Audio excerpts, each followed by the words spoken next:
Bahujan Samaj party की अध्यक्ष मायावती ने आकाश आनंद को अपना उत्तराधिकारी घोषित कर दिया। हालांकि मायावती के इस फैसले के बाद परिवारवाद की राजनीति के कई आरोप लग रहे हैं। ऐसे में जो उसके समाज के जो लोग हैं उनकी क्या कुछ सोच है बसपा अध्यक्ष मायावती के फैसले पर, उस पर बातचीत करने के लिए हम इस वक्त सहारनपुर के जाटव नगर इलाके में मौजूद हैं और यहाँ पर हम लोगों से बातचीत करेंगे, उनसे पूछेंगे कि आखिर जो बसपा अध्यक्ष मायावती ने जो फैसला लिया है उन पर वो क्या कुछ सोचते हैं। जो मायावती जी ने उत्तराधिकारी घोषित किया आकाश आनंद को, तो कैसे देखते हैं आप उनके फैसले को? हम तो ये बहुत पहले से सोच रहे थे। हम तो बहन जी का बहुत बहुत धन्यवाद करते हैं इस बात के लिए कि उत्तराधिकारी बहुत ज़रूरी था। अब एक नई सीढ़ी दिखाई दे रही है चलती हुई। हाँ, आज युवा है, युवा बड़ी ज़रूरत है युवाओं की पार्टी के लिए। तो हमारे लिए हिसाब से तो बहुत अच्छा काम किया है बहन जी ने, हम धन्यवाद करते हैं बहन जी का। अच्छा, कुछ लोग ये भी आरोप लगाते हैं कि आकाश आनंद जो है वो ज़मीन पर कभी नज़र नहीं आए, कभी कोई ज़मीन की लड़ाई उन्होंने नहीं लड़ी है और एसी में बैठकर ही वो अपनी राजनीति करते हैं। तो क्या लगता है कि ऐसे में उनको उत्तराधिकारी बनाना क्या फ़ैसला सही है या गलत रहा? नहीं, फैसला सही है। अब तो काफ़ी काम कर रहे हैं आकाश आनंद जी। तो ये समझ लीजिए जो लोग कह रहे हैं, विपक्ष कह रहा था, वो गलत कह रहा है। क्योंकि हम तो देख रहे हैं 5-7 सालों से आकाश आनंद जी छोटे से थे जब से ही काम कर रहे हैं पार्टी के, जब से साथ चल रहे हैं बहन जी की, और बहन जी से सीख रहे हैं और बहुत अच्छा काम कर रहे हैं। बहुत अच्छा काम हुआ है, बहन जी का बहुत बहुत धन्यवाद करते हैं। आप क्या कहेंगे बहन जी के इस फैसले पर? स्वागत करते हैं बहन जी के इस फैसले को, बहुत अच्छा है। और लोग जो आरोप लगा रहे हैं परिवार की राजनीति और भी कर रहे हैं, बीजेपी कर रही है, कांग्रेस कर रही है, सपा कर रही है और बहन जी कर रही है, कोई गलत नहीं कर रही है, अच्छा काम कर रहे हैं, बहुत बढ़िया काम कर रहा है बहन जी ने, स्वागत योग्य काम है और पार्टी को नई ऊंचाई मिलेगी इससे। क्या लगता है कि एक युवा के हाथों कमान दे देना और उसके बाद कितना रिजल्ट अच्छा रहेगा? युवाओं को कमान देना बहुत अच्छा है और आगे भी देना चाहिए सबको, बहुत बढ़िया रहेगा, रिजल्ट अच्छा ही रहेगा। आकाश आनंद कभी आए हैं सहारनपुर वगैरह कभी? नहीं, अभी तक तो कभी सहारनपुर नहीं आए आकाश आनंद। अच्छा, तो क्या लगता है संभाल पाएंगे पार्टी वो? संभालना तो चाहिए, युवा लड़के हैं और कर सकते हैं, लेकिन हमें साथ साथ ईवीएम को भी देखना चाहिए। ईवीएम से जो हमारी वोटों की लुटाई हो रही वो उस लुटाई को भी बचावे। मेरा सीधा मकसद है कि हम कितनी मेहनत करें लेकिन ईवीएम हमें लूट के ले जाता है और हम चुप रह जाते हैं कि उसे इतना दे दिया, उसे इतना दे दिया, बस। धन्यवाद। तो कुछ लगता है कि कुछ आकाश आनंद के आने कर रहे हैं बढ़िया, वो कितना बढ़िया करते रहे, लेकिन ईवीएम जो है वो मेन चीज़ है, मेन फैक्टर है ईवीएम। वो जितना भी बढ़िया कर ले, हम कितना ही वोट देते हैं लेकिन उसमें निकलता ही नहीं। जो डीएम होते हैं हमारे जिला अधिकारी होते हैं, सब चुनाव तो वो हरवा रहे, वो जितवा रहे हैं। जितने डीएम है सब, जहाँ पे भी डीएम हटा दो, लुटाई हो रही है हमारी, वो जितवा रहे हैं चुनाव बीजेपी को।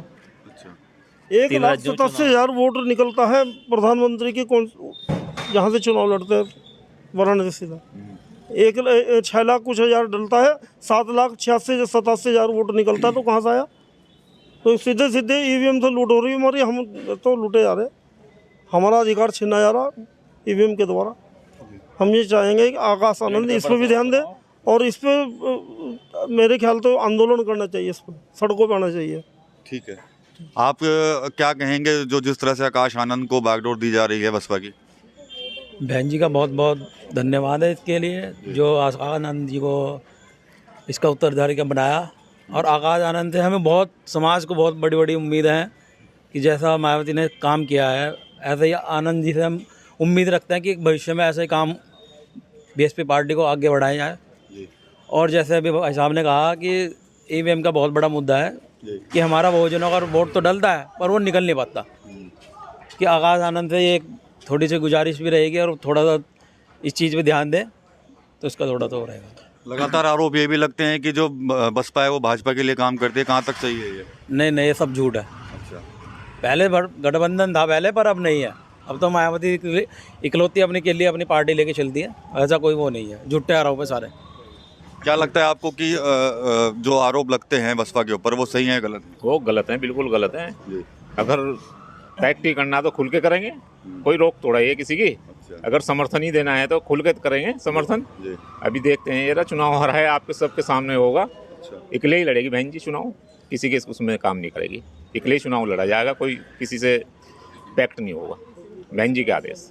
ठीक है, आकाश आनंद को किस नज़र से देखते हैं आप जब उनके हाथ में बागडोर आ रही है? तो आकाश आनंद जी को उससे हम एक बहुत बड़ी उम्मीदें रखते हैं, जैसे कि हमारे गौतम बुद्ध के जो सेवक थे उनका भी नाम आनंद था, तो इसलिए आकाश आनंद जी से भी हम यही उम्मीद रखते हैं। जैसे उन्होंने गौतम बुद्ध की सेवा की है, तो आनंद जी भी हमारे बहुजन समाज की सेवा करेंगे और जो भी करेंगे अच्छा ही करेंगे। जो ग्राफ नीचे हुआ है वो उम्मीद है ऊपर जाने की? हाँ बिल्कुल, जब नई पीढ़ी सामने आएगी तो ग्राफ तो ऊपर जाएगा ही जाएगा, यही उम्मीद है। ठीक है, आप कुछ कहेंगे जी? आकाश आनंद अब आप उत्तराधिकारी बन रहे हैं बसपा के। आकाश आनंद जो है नया लड़का है और नए जोश से काम करेगा, क्योंकि ये तो परंपरा है, जब पुराना चीज़ हो जाती है तो नया आता है तो नए रूप में काम करेगा और पार्टी को, संगठन को बहुत ऊंचाई पर लेके जाएगा आकाश आनंद। तो देख सकते हैं कि ये सहारनपुर में जो लोग हैं वो बहुजन समाज पार्टी के जो अध्यक्ष हैं मायावती, उनके फैसले को लेकर काफ़ी खुश हैं और साफ तौर पर यही कह रहे हैं कि आकाश आनंद के आने के बाद जब वो उत्तराधिकारी बनते हैं तो पार्टी में एक नई शक्ति आएगी, एक नई जान आएगी और 2024 का चुनाव भी आकाश आनंद के नेतृत्व में ही बहुजन समाज पार्टी बड़ी मजबूती के साथ लड़ेगी। इसके अलावा जो आरोप लग रहे हैं कि बहुजन समाज पार्टी सिर्फ भाजपा के लिए काम करती है, उन आरोपों को भी इन्होंने खंडन किया और उन आरोपों को गलत बताया है। TV9 यूपी के लिए सहारनपुर से विकास कपिल।